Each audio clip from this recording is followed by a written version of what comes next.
आज हम लोग प्रिंसेस कट ब्लाउज की कंप्लीट सिलाई देखने वाले हैं। आज इस वीडियो में हम लोग इस तरह का सिलाई देखेंगे जिसको देख करके आप खुश हो जाएंगे। जो लोग जल्दबाजी में हैं वो इस वीडियो को यहीं पर छोड़ सकते हैं, लेकिन जिनको सीखना है वो इत्मीनान से बहुत ही आराम से इस वीडियो को देखिए, क्योंकि आज इस वीडियो में हम बहुत सारी चीज़ें समझने वाले हैं। सबसे पहले ये आस्तीन पे छोटा सा ज्वाइंट था, वो ज्वाइंट हमने लगा दिया। अभी क्या करेंगे, इसको फोल्ड कर देते हैं। ये बिना अस्तर वाला ब्लाउज है, सादा ब्लाउज है, कॉटन पीस। तो इसको एक बार फोल्ड करने के बाद दोबारा इस प्रकार से हम फोल्ड कर देंगे। अब सेम ऐसे ही आपको दूसरे साइड के आस्तीन को भी करना है। पहले एक बार फोल्ड करना है, फिर दोबारा फोल्ड करना है, ठीक है। ये इस तरीके से। और दोनों आस्तीन जब आपके फोल्ड हो जाएंगे, उसके बाद हम जो प्रिंसेस कट के बाकी ब्लाउज के पीस हैं उसको रेडी करेंगे। तो फ्रंट में देखिए, ये इसकी क्रॉस पट्टी और कटोरी है, ठीक है। 2 पीस प्रिंसेस कट है, नॉर्मल प्रिंसेस कट, बेल्ट वाला नहीं है। तो हम क्या करेंगे, इसकी कटोरी को देखिए, अभी हम इसको नीचे से अटैच करने के लिए देखते हैं। ये इस प्रकार से अटैच करना है। दोनों पीस में कट लगे हैं, दोनों कट को ज्वाइंट करते हुए, मतलब दोनों कट मिलने चाहिए, इस प्रकार से आपको इसको ज्वाइंट करना है।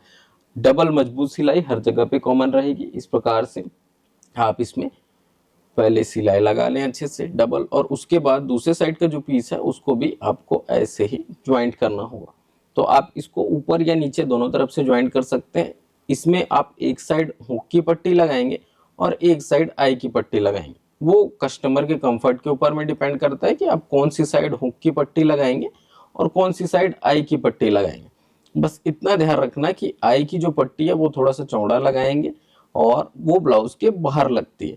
हुक वाली जो पट्टी है वो ब्लाउज के अंदर जाती है, ठीक है। तो इसको जैसे आप ऊपर से जोड़ना चाहें तो ऊपर से भी जोड़ सकते हैं, और हुक वाली पट्टी इसमें लगा करके ये इस प्रकार से आपका फ्रंट आ जाएगा, ठीक है। इसमें आप ऊपर और नीचे दोनों तरफ मार्क कर लें, इससे छोटा बड़ा नहीं होता है ना। अब यहाँ पर जैसे चेस्ट लाइन है तो आप अपना चेस्ट भी यहीं पर मार्क करके कट लगा सकते हो।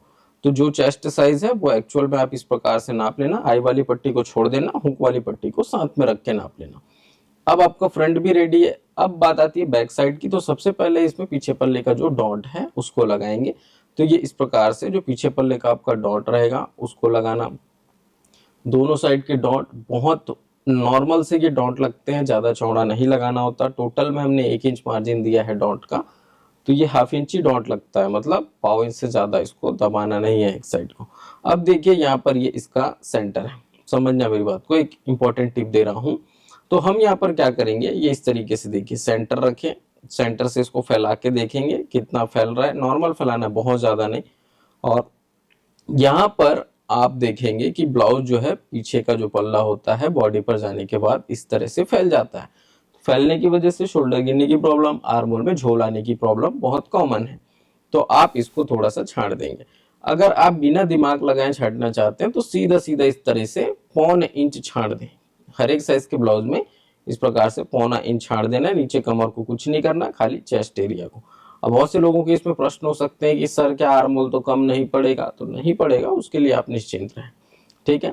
अब आपकी पीछे पल्ले की भी फिटिंग हम यहाँ पर हमने कर दी है, सामने पल्ले की तो ऑलरेडी हमने मार्किंग कर दी है। तो अब क्या करेंगे, ये जो आपका शोल्डर है पीछे पल्ला और सामने पल्ले का, उसको इस प्रकार से रख के ज्वाइंट करना है। ध्यान रखना, पीछे का पल्ला हमने नीचे सीधा रखा हुआ है और ऊपर जो सामने के दोनों पल्ले हैं वो उल्टे रखे हुए हैं। मजबूत डबल सिलाई कॉमन रहेगा। इस प्रकार से आप इसमें मजबूत डबल सिलाई लगाएंगे।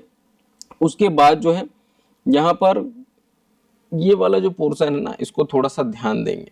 आस्तीन फिट करने से पहले देखो, स्लीव को हमने मशीन पे रख दिया है और यहाँ पर इस प्रकार से इसको नाप करके देखें कट टू कट। अगर स्लीव का कट और ब्लाउज का कट मिल रहा है देन कुछ करने की जरूरत नहीं है, और नहीं मिल रहा है तो थोड़ा बहुत छांटना पड़ता है। छांटने के जो प्रोसेस है साइड फिटिंग वाले वीडियोस में बहुत अच्छे तरीके से बताए हुए हैं, तो आप उनको जा करके देख सकते हैं।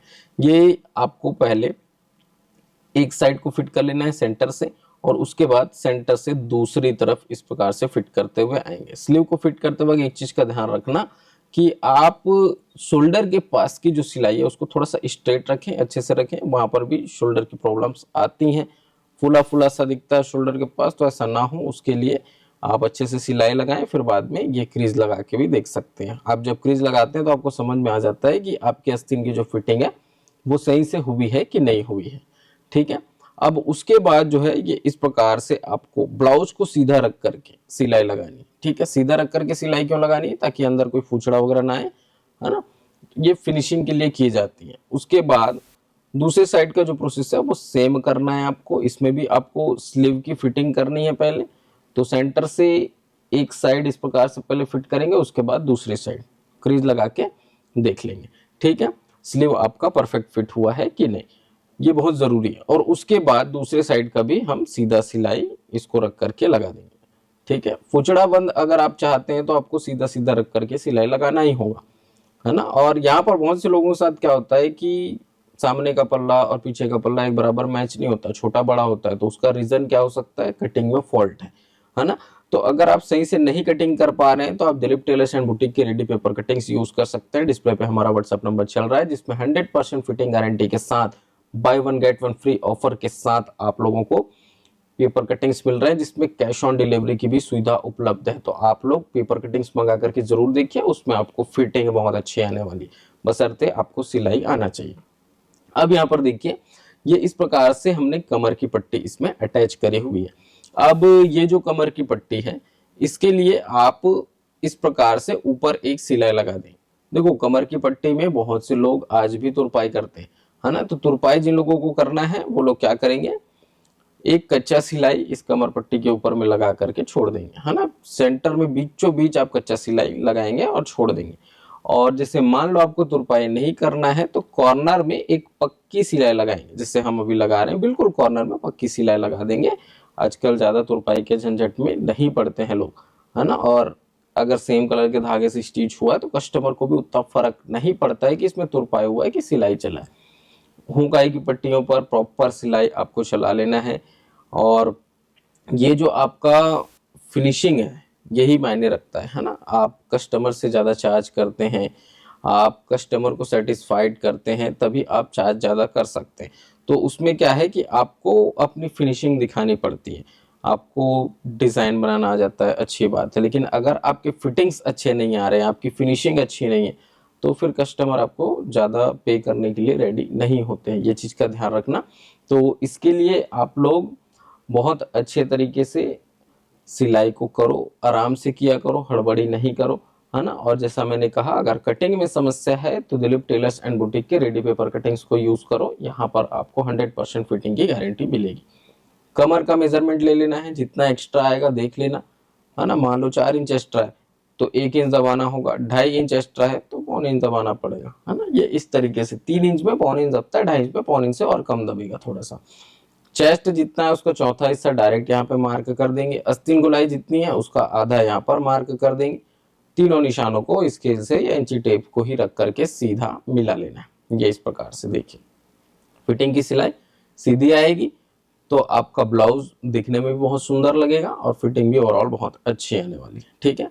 तो ये इस प्रकार से जो है आपको यहाँ पर फिटिंग की सिलाई लगा लेंगे। दोनों तरफ ऐसा ही काम आपको करना है ना। जैसे ये आपका आस्तीन गोलाई हो गया, उसके बाद आपका चेस्ट का मार्किंग हो गया। इस हुक वाली पट्टी है तो हमने हुक पट्टी एक साथ रखा था, आई वाली पट्टी है तो पट्टी छोड़ करके, और जितना कमर को उस साइड दबाया था उतना ही इस साइड दबाएंगे। इस तरफ भी सिलाई आपकी बिल्कुल सीधी आने वाली।